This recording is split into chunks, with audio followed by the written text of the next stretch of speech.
Assalamualaikum warahmatullahi wabarakatuh. Perkenalkan, nama saya Ika Dini, mahasiswi Pendidikan Agama Islam, Fakultas Tarbiyah dan Ilmu Keguruan.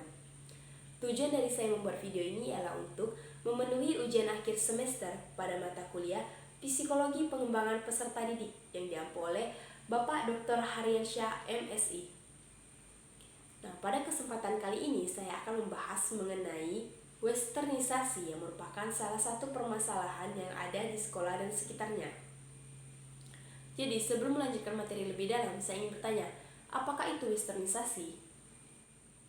Nah, kata westernisasi ini berasal dari kata westernize yang memiliki arti memberatkan, yakni keadaan meniru-niru yang terdapat dalam dunia barat. Jadi maknanya ialah suatu usaha meniru gaya hidup pola orang barat secara berlebihan. Nah, baik itu secara gaya busana atau pakaian, pola tingkah laku, pergaulan, budaya, maupun lain sebagainya. Nah, pengaruh budaya barat ini telah sangat jelas berada di Indonesia. Pola kehidupan masyarakat semakin hari semakin hanyut dalam pola modernis yang berkiblatkan pada budaya barat atau westernisasi yang dianggap sebagai kebudayaan modern atau sebagai alternatif kebudayaan masa kini. Dan ini terjadi di kalangan remaja. Mengapa terjadi di kalangan remaja? Karena di mana para remaja ini sangat mudah untuk didoktrin oleh peradaban-peradaban asing yang mereka anggap sebagai suatu kebanggaan. Nah, memang pada dasarnya pengaruh budaya luar yang masuk ke Indonesia ini tidak dapat dihindari karena mulai dari perkembangan zaman yang semakin maju, di mana interaksi pada bangsa-bangsa itu melalui pertukaran para remaja dan mahasiswa. Akan tetapi, proteksi untuk menghadapi arus pengaruh budaya ini sangat lemah di masyarakat, sehingga mereka pun mulai meninggalkan jati diri sebagai bangsa yang berbudi luhur, tanpa mengenal batasan-batasan agama dan moralitas budaya. Ini dikarenakan karena dalam proses perbuatan meniru budaya barat ini, masyarakat langsung mengadopsinya secara keseluruhan tanpa adanya filter dalam menyaringnya. Nah, oleh karena itu, westernisasi ini banyak sekali dampaknya bagi masyarakat Indonesia ataupun di kalangan remaja dan di kalangan anak-anak sekolah. Selanjutnya, faktor penyebab terjadinya westernisasi, yakni yang pertama yaitu masyarakat yang bersifat konsumtif terhadap produk luar negeri. Nah, ini juga terjadi pada kalangan remaja atau anak-anak sekolah, di mana para anak sekolah ini sangat konsumtif terhadap barang-barang branded atau barang-barang di luar, seperti contoh halnya merek sepatu Adidas, Nike, dan lain sebagainya. Para remaja sangat membangga-banggakan kalau mereka memiliki sepatu dari luar negeri ini, padahal brand lokal sendiri tak kalah bagusnya dari brand luar negeri. Selanjutnya itu pengaruh perkembangan teknologi informasi. Nah, adanya kemajuan iptek ini yang menjadi salah satu faktor penyebab dari adanya westernisasi ini. Karena zaman yang semakin canggih, zaman yang merupakan zaman teknologi ini, kini media massa itu diliputi dengan banyak sosial media seperti contoh halnya Instagram, YouTube, Facebook, Google, dan lain sebagainya, di mana para remaja ini sangat mudah untuk mengakses hal-hal yang mereka ingin tahu. Nah, itulah yang terjadi pada remaja saat ini, yang merupakan faktor dari dampak proses westernisasi. Sebab selanjutnya ialah kurangnya kesadaran terhadap westernisasi. Nah, di sini kalangan anak remaja ini sangat mudah untuk terpengaruh. Mereka sangat mudah untuk mengadopsi westernisasi ini atau pengaruh dari luar ini tanpa disaring atau difilter terlebih dahulu. Sehingga westernisasi ini bisa berdampak pada positif ataupun negatif. Jika dia berdampak positif, maka akan membawa sebuah kemajuan dan kebaikan di dalam sekolah tersebut. Tetapi jika dia membawa perilaku yang negatif, maka itu akan mengakibatkan kehancuran terhadap dirinya sendiri. Nah, lebih jelasnya lagi, budaya asing ini sangat berpotensi untuk mengubah cara berpikir, cara bekerja, dan cara hidup, bahkan dapat mengubah kebudayaan yang sudah ada. Nah, perubahan kebudayaan ini juga dapat menimbulkan akibat-akibat yang tidak terduga dan bahkan bisa merusak. Jadi, jika para remaja ini ingin mempertahankan kebudayaan yang ada, maka remaja itu harus bisa menghasilkan keseimbangan antara budaya yang kita punya dan budaya barat. Atau para remaja ini harus bisa menelaah terlebih dahulu westernisasi yang mereka dapatkan. Dampak positif dari westernisasi ini yang pertama itu memberikan inspirasi bagi kita agar tidak tertinggal informasi tentang kecanggihan teknologi, yakni adanya kemajuan dari iptek, ilmu pengetahuan dan teknologi.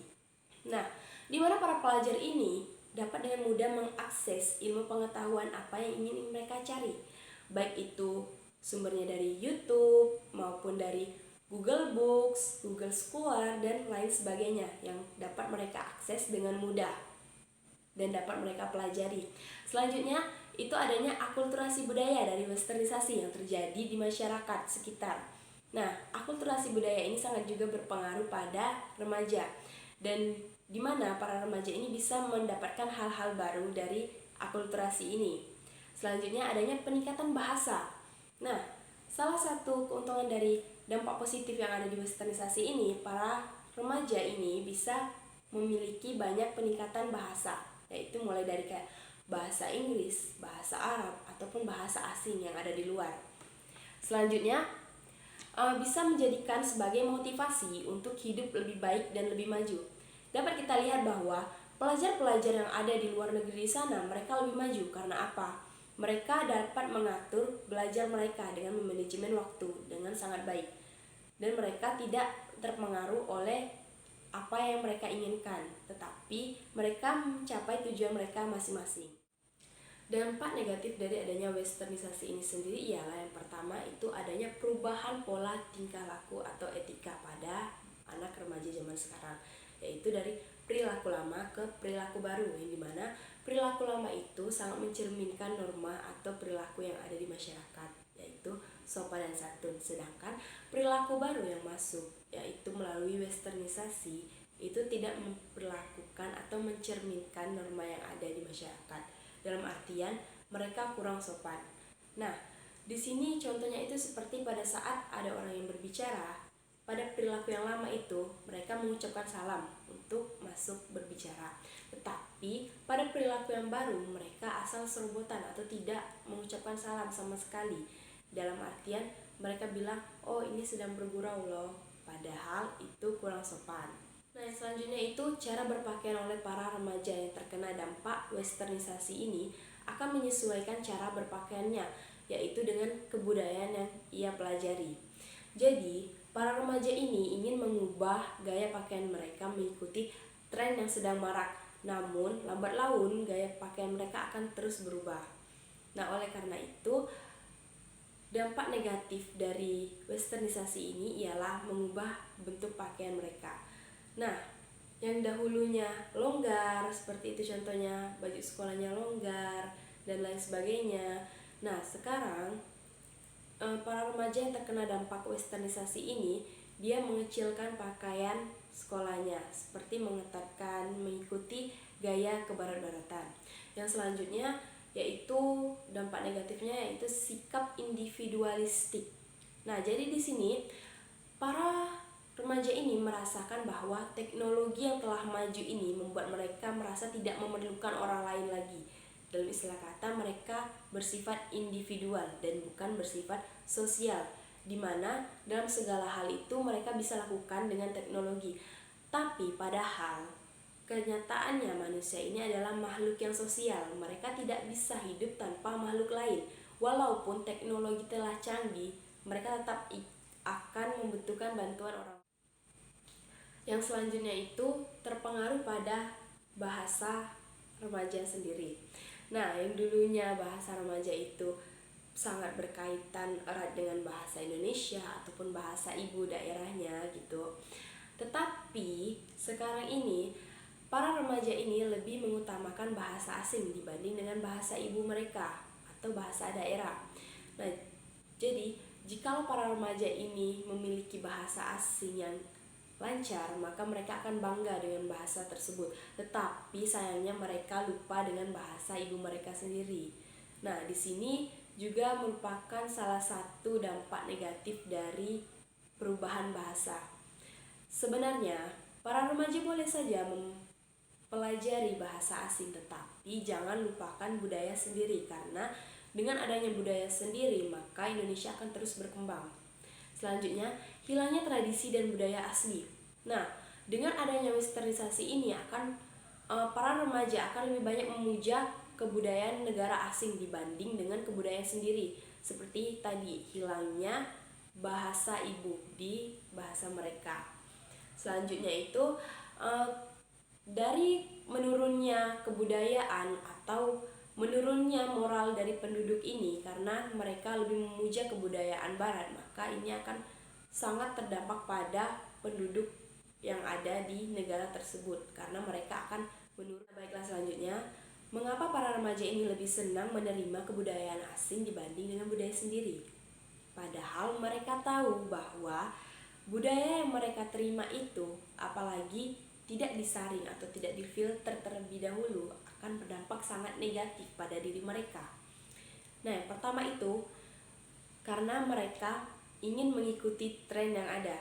Karena jika mereka tidak mengikuti tren yang ada, maka mereka dianggap oleh lingkungannya itu kudet atau kurang update. Kebudayaan dari luar yang mereka terima tanpa mereka saring terlebih dahulu itu salah satu contoh kecilnya itu seperti pacaran. Nah, pacaran ini sangat lumrah di kalangan para remaja yang merupakan salah satu dampak negatif dari westernisasi sendiri.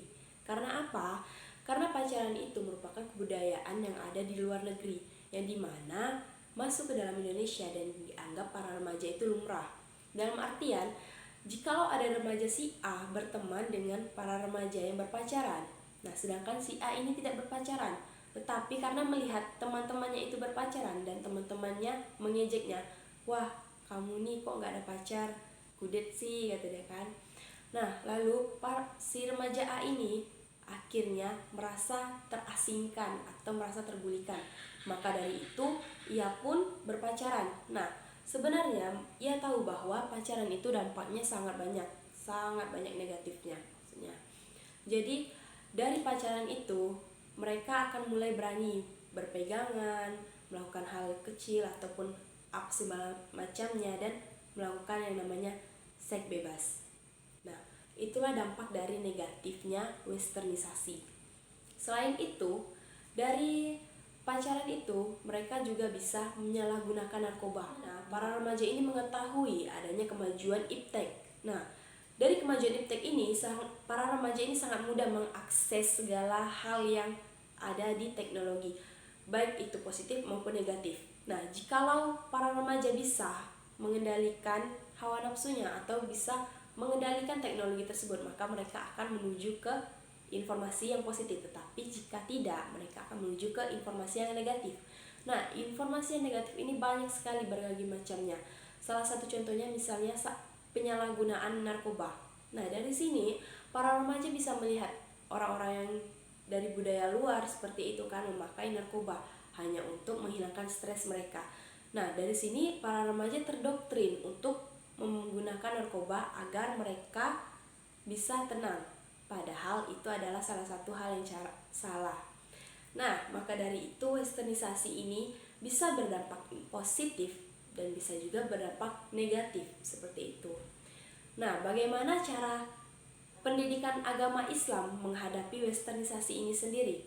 Yang pertama, upaya kita dalam menghadapi westernisasi sendiri ialah yakni bisa dengan memberikan pemahaman kepada peserta didik dalam cara berpikir atau pola pikir mereka terhadap wawasan atau tindak lanjut yang nanti akan membentuk sikap toleran terhadap peserta didik dalam menentukan perubahan mereka. Tetapi perubahannya ini tidak dapat menghilangkan pegangan atau pendirian mereka karena sebab perubahan yang terjadi adalah sunnatullah. Nah, maka dari sikap yang harus dibentuk oleh peserta didik ini bisa berupa sikap yang kreatif dan profesional. Allah Subhanahu wa taala berfirman dalam surat Ar-Ra'd ayat 11 yang berbunyi, A'udzubillahi minasyaitonirrajim. Bismillahirrahmanirrahim. Innallaha la yughayyiru ma biqaumin hatta yughayyiru ma bi anfusihim. أنفسهم وإذا أراد الله بقوم سوءا فلا مرد له وما لهم من دونه من wali. Yang artinya, sungguhnya Allah tidak akan mengubah keadaan suatu kaum sebelum kaum mereka itu mengubah keadaan diri mereka sendiri. Dan apabila Allah menghendaki keburukan terhadap suatu kaum, maka tak ada yang dapat menolaknya dan tidak ada pelindung bagi mereka selain Dia. Nah, maka dari itu, demikianlah Islam menganjurkan adanya perubahan yang positif dalam keadaan apapun, sehingga mengarah pada kemajuan dan perbaikan. Nah, selain itu, dalam pendidikan agama Islam juga memerlukan sumber daya manusia yang handal, memiliki etos kerja yang baik serta tinggi, memiliki komitmen serta infrastruktur yang kuat. Nah, ini dibutuhkan karena untuk menjalankan tugas pendidikan agama Islam agar dapat terus meningkatkan dan mengembangkan pendidikan agama. Itu, para pendidik juga bisa memberikan bimbingan kepada peserta didiknya melalui segala hal yang positif, baik itu pembelajarannya, tingkah laku, contohnya. Jadi, para pendidik ini memberikan contoh kepada peserta didik bagaimana cara berperilaku yang baik. Nah, dengan adanya pembentukan pribadi yang sempurna atau pembentukan akhlakul karimah pada masa remaja, maka pembentukan akhlakul karimah itu akan sangat penting bagi remaja di saat menuju dewasa. Karena dengan adanya pendidikan akhlak di usia remaja, maka remaja akan mengetahui yang mana yang baik dan yang mana yang tidak baik. Dalam artian, para remaja ini bisa membedakan yang mana yang hak dan yang mana yang batil. Jika dalam perspektif psikologi pengembangan, para remaja yang terkena dampak westernisasi ini bisa terus dibimbing oleh pendidik maupun orang tuanya. Dan peserta didik ini tidak boleh dibiarkan begitu saja atau mencelahnya atau mencaci makinya, karena pada dasarnya para peserta didik ini tidak mengetahui apa yang mereka kerjakan. Walaupun mereka mengetahui bahwa itu salah, tetapi mereka tetap mengikutinya karena mereka sifatnya mudah terpengaruh atau terdoktrin. Jadi, kita sebagai seorang pendidik atau orang tua wajib untuk bisa menasehati para peserta didik tersebut, ataupun kita memberikan pengajaran kepada peserta didik bahwa hal ini tidak baik untuk dilakukan.